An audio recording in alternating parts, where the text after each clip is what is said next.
her. She's going to begin by giving us an invocation. Thank you.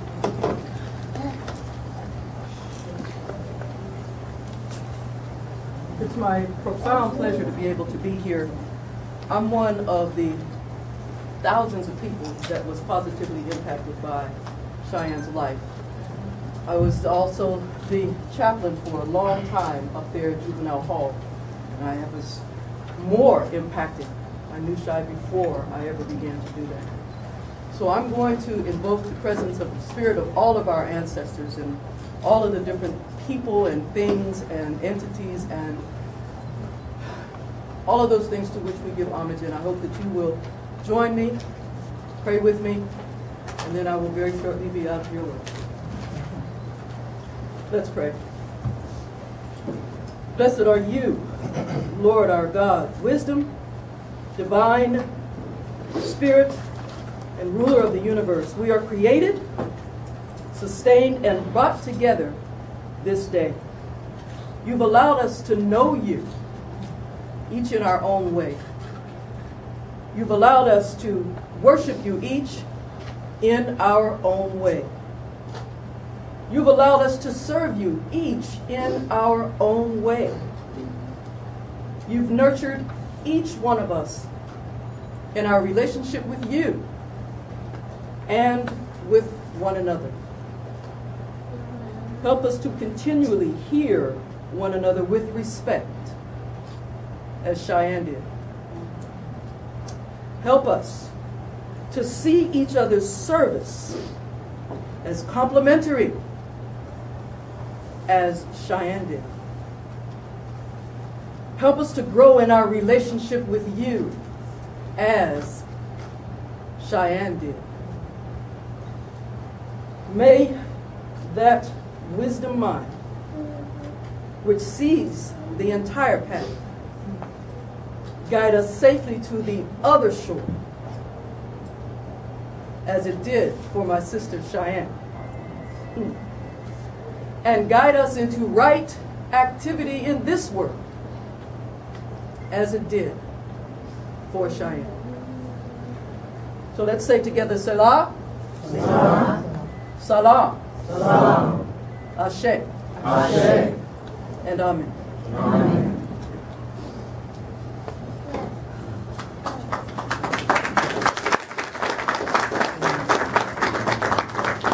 I'd like to introduce Supervisor Christina Olagi, District 5.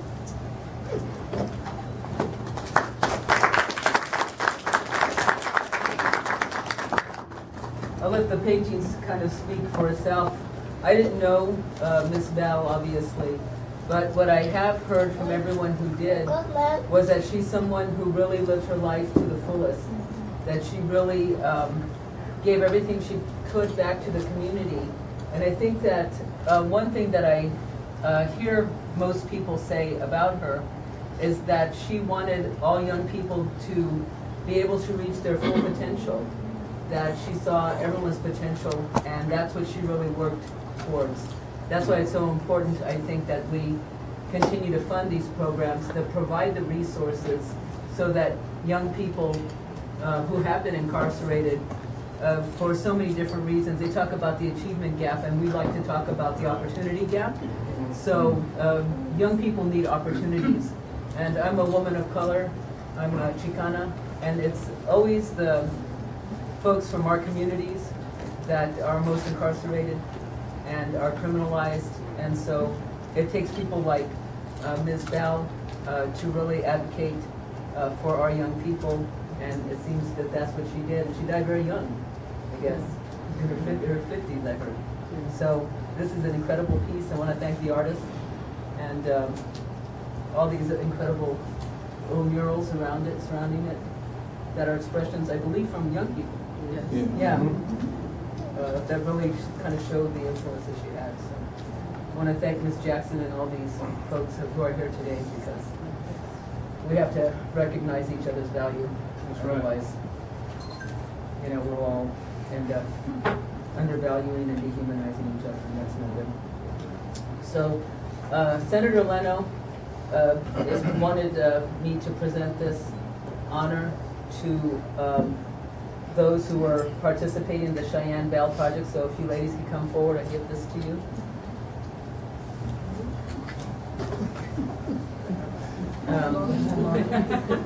And gentlemen, Cheyenne Bell Project, Youth Studio Students Imagine Bus Project. Congratulations on the occasion of the unveiling of your work, honoring the memory and vision of Cheyenne Bell. I commend your efforts to teach youth the value and importance of giving back to the community.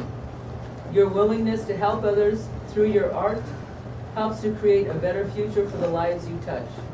It is through the efforts of groups such as yours that the world becomes a better place for all. Congratulations, and thank you for all you do.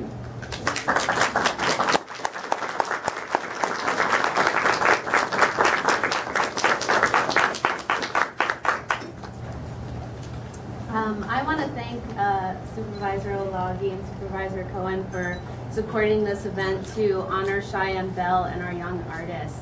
And I also want to thank Liz Jackson Simpson for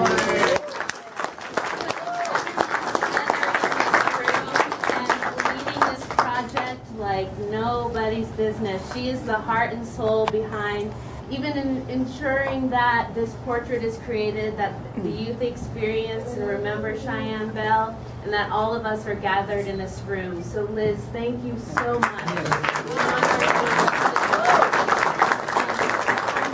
The Imagine Bus Project is an organization that teaches underserved youth the power of positive self-expression through the visual arts, inspiring the creativity in every child.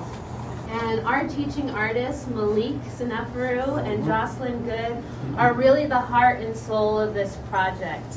They were the artists who tirelessly enter the juvenile hall every single Sunday, year-round, give them the tools, the art supplies, the love, the compassion, and the genuine beautifulness that this artwork expresses. And I really would like to give them an opportunity to share with you the amazing work that this process took place. So thank you.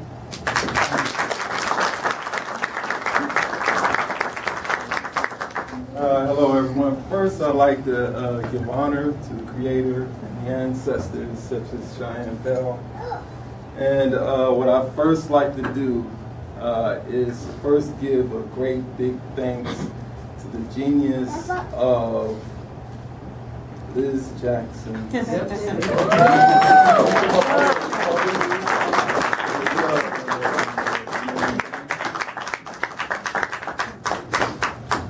I just want to say, you already know I love you, but I just want to say that I remember, you know, if you believe it or not, she called me about 10 years ago, right? And she said, Brother Malik, I want to do work on this mural up at the Juvenile Hall. And I wanted to be of Cheyenne Bell. I was on point. I was ready. Okay, when, where? Let's get it done. You know. And then a year passed by. Then 2 years passed by. That's all right. We're gonna make it. And then some years passed by. She said, "Okay, brother, I'm ready." And then also I got a chance to meet with Jaren, who really helped to congeal this thing. So let's please give her a great hand. Jaren and Laura, is she somewhere around here? Where's she at? Behind the camera. Okay, yeah, excuse me. So yeah, Laura and Jaren, they both worked together to make this a really proud, and it was really great to see them all together, which was a great thing, trying to get the artwork and everything together. You know, if you get a chance to come on up closer and check out this project that me and Jocelyn Goode worked on, whereas you could see some of the artwork that the kids did and how they expressed themselves during the project was helping them to understand the importance of restorative justice and who Cheyenne Bell was. And so that was my primary duty, was delivering the work of Cheyenne Bell, delivering the message of Cheyenne Bell, and helping them to understand that the things that they're receiving is because of a Cheyenne Bell, and because of Cheyenne Bell herself, they have the opportunities to even get opportunities while they're being locked up. So I just want to say that I know that she's in this room. And I know she's with those who personally knew her, especially her son and her brothers and sisters and her mother who's in this room. Let's give them a great round.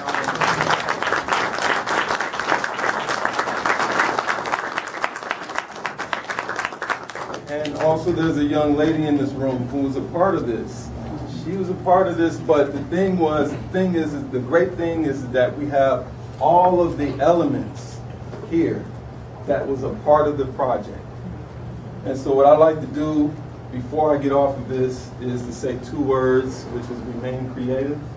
And in any way that you can, if there's any way that you can help out the Imagine Bus project, because I guarantee you, after we finished this project, we took a big hit. And we're still up, we're still in the ring. But if we got your help, that'll get us some antiseptic on some of these blows. But the great thing is that after committing ourselves to these youth, they really have it in them to do the right thing. They really have it in them. If you give them the opportunity and give them a minute, right? Be patient with them. They will do very well. So I just want to thank you for being here, for your time and your precious energy that you're giving to this project. Thank you.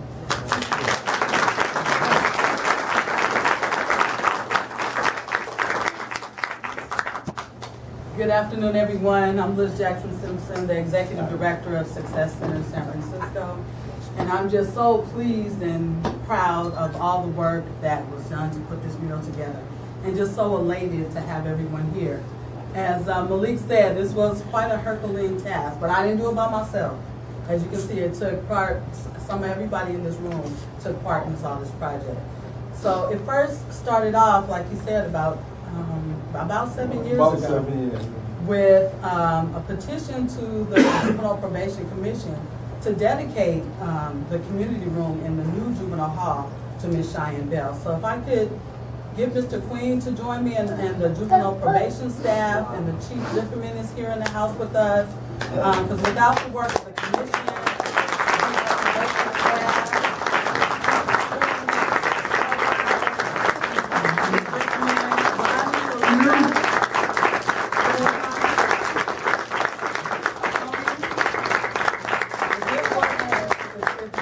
the support of the staff and the people, Tony, if you can, to make sure that this effort happened. Tony allowed the artists to come in every day and every week to do this work. It took about 1.5 years. Imagine Bus raised the resources to get this. And what Mr. Queen did was he brought Joe Sam. I don't know if you all know Joe Sam, but he's a really famous social justice artist that Malik is a protege of. And he ensures that under his tutelage, this work happened, that is registered with the Smithsonian. Wow.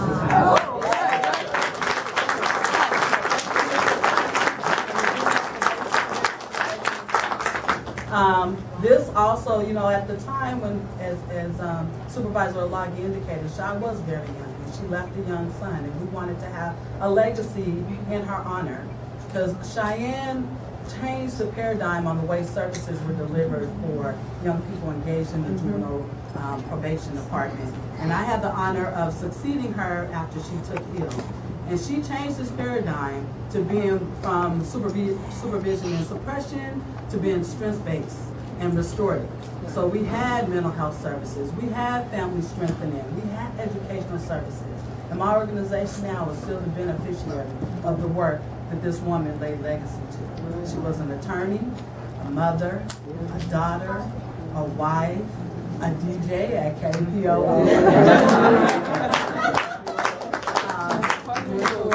a sister, a friend, a confidant. And I never heard Shy. I've seen her get mad, but I never saw her raise her voice. She was just a quiet storm. Yeah, she would come in that courtroom with the big hats on and her African regalia. Folks knew she was business. And she still, her legacy still carries on throughout each and every one of us. So I want to thank the Imagine Bus and Jaren for carrying on this mantle.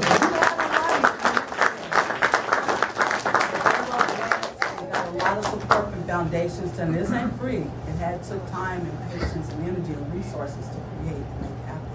And so we're so grateful and proud of that. And to the commission and all the policy folks to make sure that we were able to dedicate the community room, hang this mural, but also ensure that only strength-based activities go on in that room. Ecumenical services, family support, education, training for us to know how to grow and be more strength-based and to better serve the young people in our community. So with that, again, I want to thank everyone. God bless you. It's come to fruition. We did it. It took a little time. But this is what community work is all about. So thank you guys again.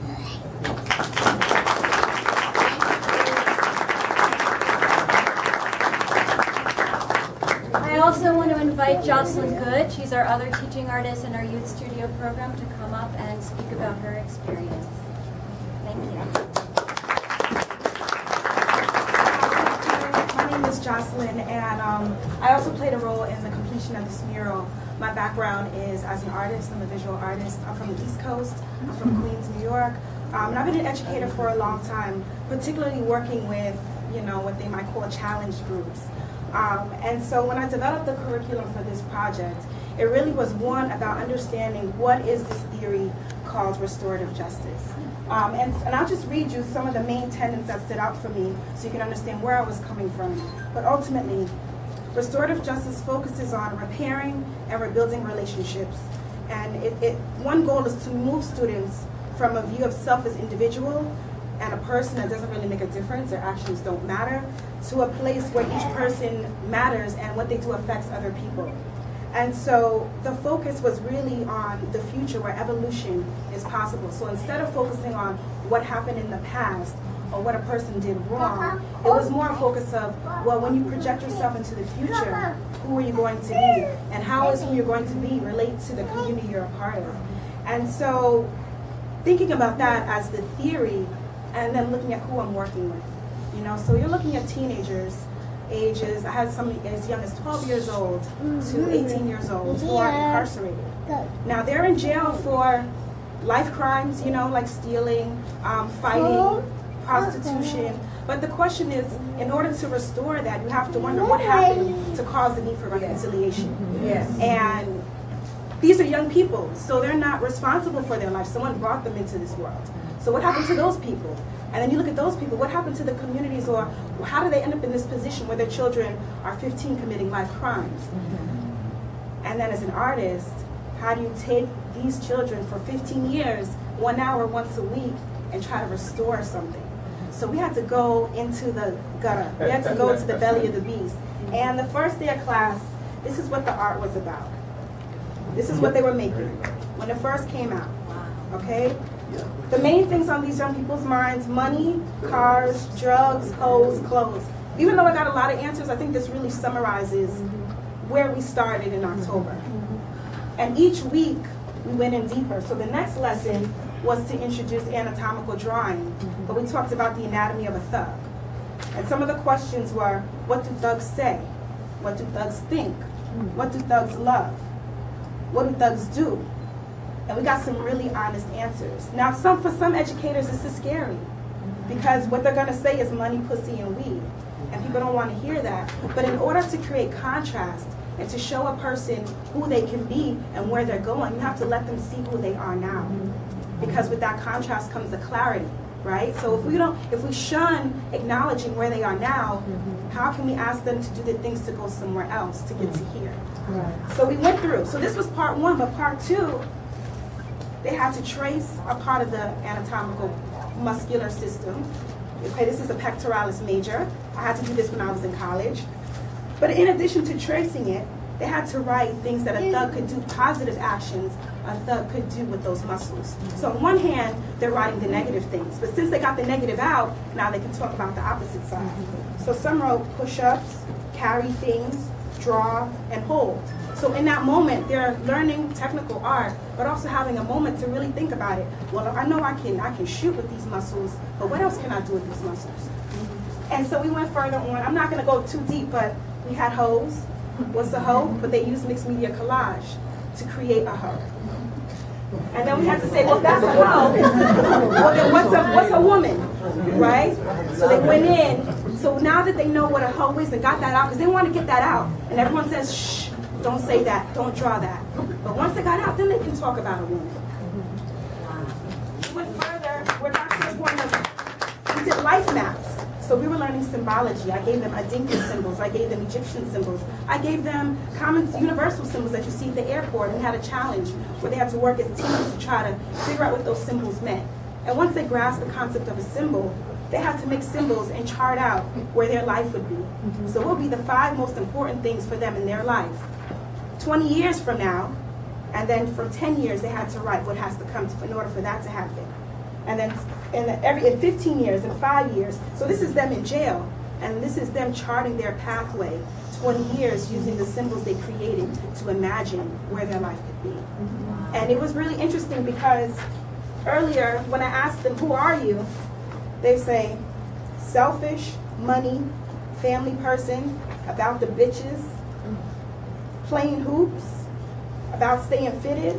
But when I ask them where their life is going, overcoming obstacles, observe, exercise, money stacks, friendship, same people. And as we progressed, then we started doing this, watercolors. You know, it was okay to start showing flowers and abstraction, things that don't look perfect. They was okay with experimenting. Young men who kill were making symbols of love on their own because they could paint whatever they wanted. And they chose to paint these hearts. And then we went into still lives, painting from observation. There was no more conversation about guns or anything at this point. And then we started doing real portraiture. This is from magazines in less than an hour. So once we got through this part of the journey,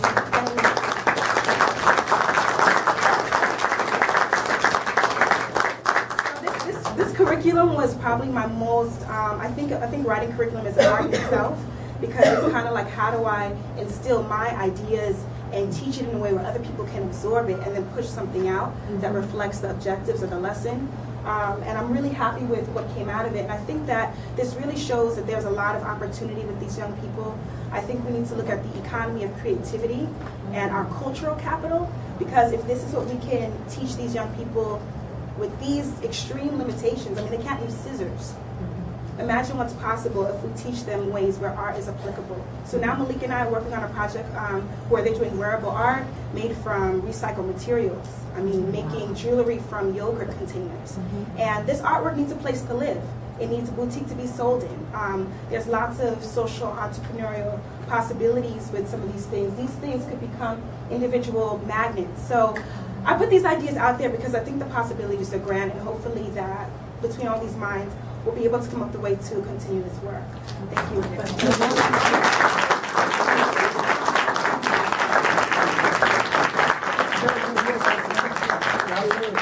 I have a question. Yes. Without divulging any artistic secrets, how did you and Malik arrange? How did you decide how to arrange the pictures of the youth? Well, we finished. Once they were finished, we laid them out. Yeah. You know, the key thing is we wanted to chronologize. We know that also there was also the juvenile hall regular art teacher who came in and did some of the work. So if you see some, you'll see a couple of things in here that wasn't a part of that. But, you know, Happy Mother's Day, we saw fit for the great mother. You know what I mean?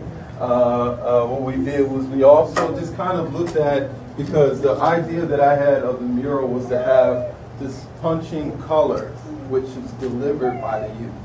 And color is always a good inspiration in ways that we can be able to expand our life and understand our life on different levels. So as you can see the colors here, and then you can also see some of the imagery that Jocelyn worked with them on, as well as some of understanding, you know, what is justice, you know. So we kind of played with a lot of these things. We put a lot of justice in because we know that Cheyenne Bell was about justice. She was a woman of justice. In fact, you might as well just put her with the scales, holding the scales of justice. So that's what she was about. So what we wanted to do is we wanted to kind of, as you can see, it says SF. You see that SF. When I first remember seeing her do work, I would normally see her walking down 3rd. When I saw her doing work, I saw her at the 49ers Club in San Francisco, out here in Hunters Point. So that's where you see some of the colors that fit in with that. So a lot of them who learned about Cheyenne Bell understood that some of the work that they could do could encompass their life, but also what they are learning. Because their learning is a huge part of what their life will be and is about. So that's how we kind of put it all together. But it wasn't just me and Jocelyn. All 4 of us, we came together and had a smorgasbord. And we just kind of happily put everything together. But what we did was we just really had to look at the pieces and look at what fits, because there's also a part 2 to this mural. Okay? So Jocelyn is working on another part of this mural, which encompasses another person that was a part of the Juvenile Hall, and that's Liz Aragon. But Cheyenne Bell was something that I was already, computed to already build on. So when I started working on this painting, it just spilled out of my hands. And then the youth, just like the youth, when they began working, it just spilled out of their hands. We did an average of about 4 of these per class. So, they really worked hard, and as you look closer, you will find and see their own words, not words that we put in their mouth, but their own words that they came up with understanding what a real life is really about when you understand justice and you understand what real opportunities are really all about. Katie, thank you, Malik and Jocelyn. This is so wonderful. Like I indicated before, we cannot do this work alone. I also want to acknowledge my staff for helping out and being patient with me throughout this process. Our board member, Ms. Lee Duncan, thank you for coming. We can't do this alone. We need your support. Imagine Bus leveraged a number of their resources. We assisted Jaren and Laura in trying to do some grant development around this. But art saved my life. By trade, I'm an engineer. How I got into social justice, I don't know. But I just have an affinity for art and know that it allows you to escape. It allows our young people to dream and imagine what can be, and takes us out of our circumstances. And so I encourage you, we have some donor envelopes and cards all over the table, so really consider contributing toward this effort, this legacy. As Malik says, they're working on another project for another sister, Liz Aragon, who also was part of the department, as well as just keeping arts alive. These are, when school budgets are cut, this is the first thing that goes, is arts and sports. And that's where our young people of color really thrive and really are enabled to grow and learn in these ways. And so we encourage you to before we go, we have one other art form we want to share with you, but we encourage you to eat and enjoy and network and think about giving to this wonderful cause. Thank you. And I just want to acknowledge the very generous support of the Kimball Family Foundation, the National Endowment for the Arts, the Van Lobensel's, the Remme Rock Foundation, the Zellerbach Family Fund, and individual donors who really made this project possible. And you've heard it from Malik and Jocelyn, who work very, very closely with the young people, how important it is for them to experience and explore and engage not only with the intelligence that both Malik and Jocelyn bring into the classroom, but creativity and imagination and a hope for a better future. Transformation. And transformation. And so please do consider making a donation to the Imagine Bus Project to continue work in the San Francisco Juvenile Justice Center. We've been there for 11 years and we love to continue to make an impact and a presence for many years to come.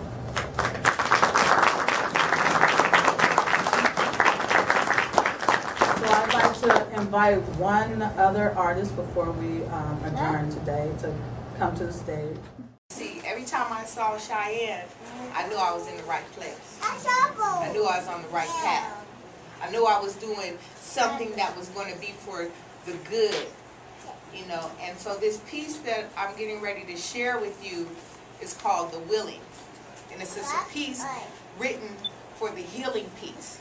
Because some of us have to be willing to do something so others of us can do something and be willing to do something for other people to be willing to do something for other people to be willing. All you got to do is be willing. So this piece is called The Willing. Who is willing to seek and be the community healing and stop the violence from stealing our daughters and sons? Who is willing to stop the senseless killing of our young ones and stand until we overcome the darkness and become the healing light and prepare not to fight, but to shine for all humankind? Are you willing to pray for the day that we stop having to lay so many youth of today to rest in peace? Are you willing to pray that the violence in our streets cease? Who is willing to stop the war declared against those who look, live, talk, pray different? Are you willing to be and do something monument and see past color? Embracing with love all our sisters and brothers and respect and recognize the God image in each other. Know that our spirit souls are woven together into those who are the chosen.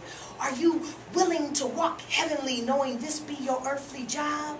Stop those who try to rob God's child of peace. Are you willing to hold high hope and cleanse the streets of dope users and drug dealers and the dream killers who creep by night and day? So we must become the healers who stand for the fallen man and be willing to pray for somebody's daughters or sons who ain't got to outrun gunfire. Our deepest desires is to aspire having our hands held up in praise, not caught by a shot for a mistaken police tase. Are you willing to see that mustard seed faith, God's mercy and grace? Can you erase the pain of our youth slain and the only blood stain that remains is the love pumping strongly in solidarity through our veins? Who is willing to produce ways of healing from emotional and physical abuse? Spread words that can constitute love and introduce what a lover does when he or she is supposed to simply just love. It's the only thing that we should be hurled our prayers for healing in this dying world. See, who is willing to sink and be the community healing and stop the violence from stealing our daughters and our sons? Who is willing to stop the senseless killing of our young ones? Who is willing to stand until we overcome knowing we've done all God has called us to do? Are you willing to let God's healing come through you? Are you willing to remain diligent and represent the healing power of God's love? It's all you, me, heaven, and earth are made of. We need to erase this pain and replace it with peace, knowing that God's love pumping through our veins is enough to heal and make the violence cease. So who is willing to be and continue to do the healing? If it's not you, then who is?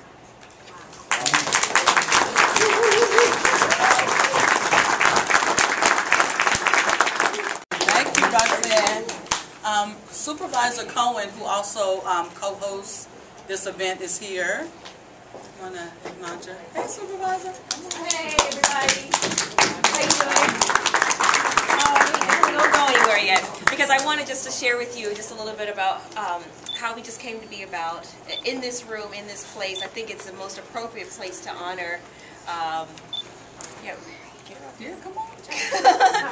Both these ladies came and they met with me, I guess almost a month ago, and they wanted to come and they wanted to have an event, an unveiling of this beautiful mural to recognize a leader whose transformational, restorative processes are still in place today. So I just wanted to give a chance to publicly acknowledge our organizers and just to say thank you. Oftentimes when we're healers and teachers in the community, there are a few opportunities just to say thank you. And I just want to say thank you to you ladies for making this happen and bringing the community together. Thank you. So, thank you.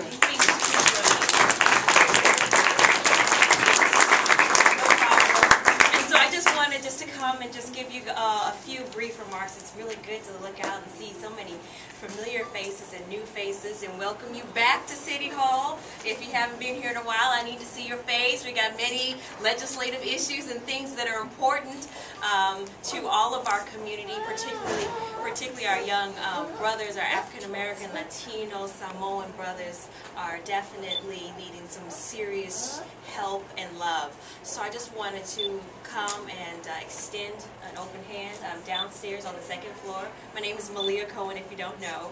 And it's just a privilege to be here. I think it's so appropriate here in City Hall. Yes. Do we have artists, the artists that worked on this piece, are they in here? I mean, I know you. Thank you. I'm looking for the ones I don't know. Okay. It's beautiful. Thank you so much for putting your time and your talents. It's going to live on forever. Yes. And Miss Cheyenne, her vision, her legacy continues to live on, definitely in our hearts, but it's just even more appropriate that it manifests itself in a physical form in this image, in this likeness, but also at the Juvenile Hall, where it will be housed. So I just wanted to come here and just say thank you to the art bus. I think that's what they're called right now. The magic bus, excuse me, for their work and their leadership, just really helping to bring out the inner creative juices of our young people. So I just want to say thank you. I'm really humbled and thrilled to see you all here today. I hope you enjoy yourselves. And that's it from me. All right. Thank you. Thank you Supervisor for hosting this and making it happen. I also, before we go, I have to thank the Bell family for sharing Cheyenne with us.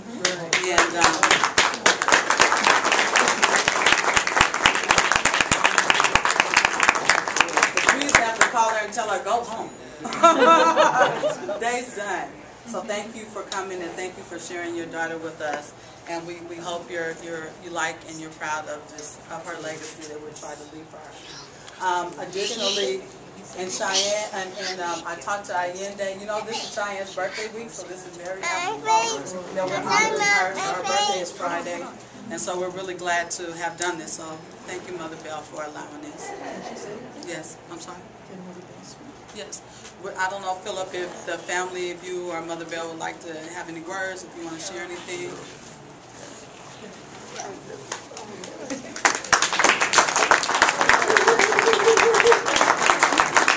My name is Philip Bell, and I really would like to just take this opportunity to thank each and every one of you for participating in this project. Cheyenne would truly be proud. I can honestly say she dedicated her life to the community, and she loved the work that she was doing. So to keep her memory and her legacy going, it's just a wonderful and beautiful thing. And I thank each and every one of you on behalf of the Bell family.